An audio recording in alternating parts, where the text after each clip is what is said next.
Halo, kembali lagi dengan saya Elza, Politeknik Negeri Samarinda.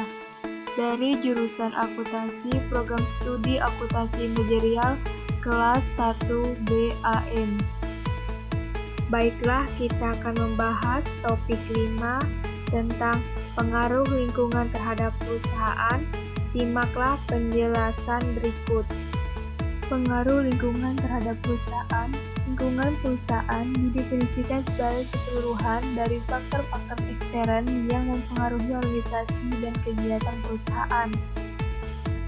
Faktor-faktor yang mempengaruhi perusahaan tersebut adalah luas dan banyak jumlahnya, termasuk aspek-aspek sosial, ilmu pengetahuan, ekonomi, politik, hukum, dan sebagainya.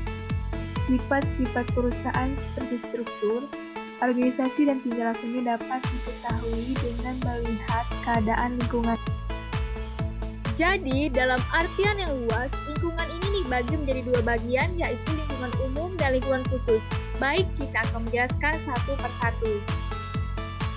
Di lingkungan umum ada beberapa faktor-faktor yang mempengaruhi perusahaan. Yang pertama itu politik, di mana yang meliputi pada tingkat pemusatan kekuatan-kekuatan politik, sifat dari organisasi politik, sistem partai, dan sebagainya.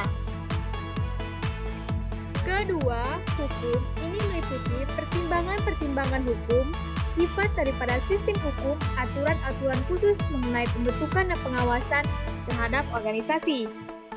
Ketiga, perekonomian meliputi jenis organisasi ekonomi, baik oleh pemerintah maupun swasta, sentralisasi atau desentralisasi perencanaan ekonomi, sistem perbankan, kebijakan perpajakan, tingkat investasi, dan sifat konsumsi.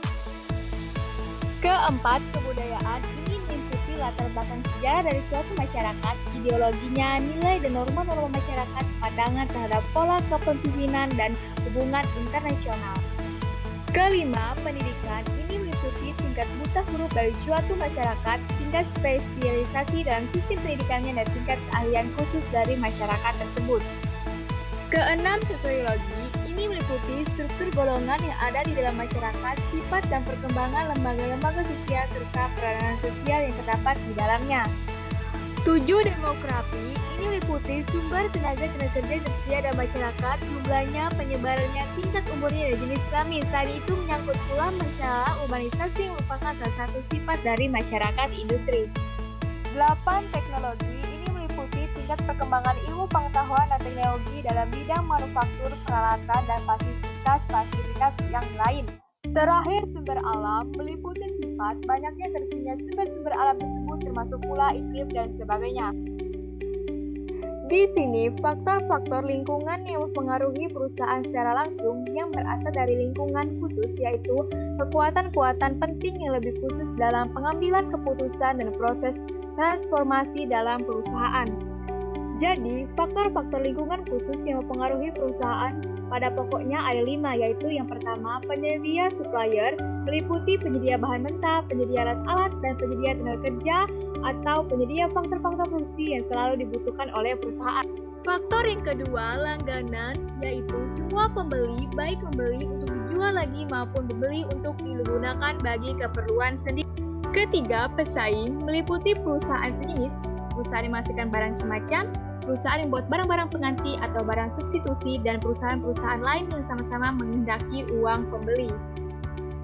Keempat, teknologi. Ini meliputi perkembangan atau kemajuan dalam proses produksi serta hasil-hasil yang dapat dicapai melalui proses produksi tersebut.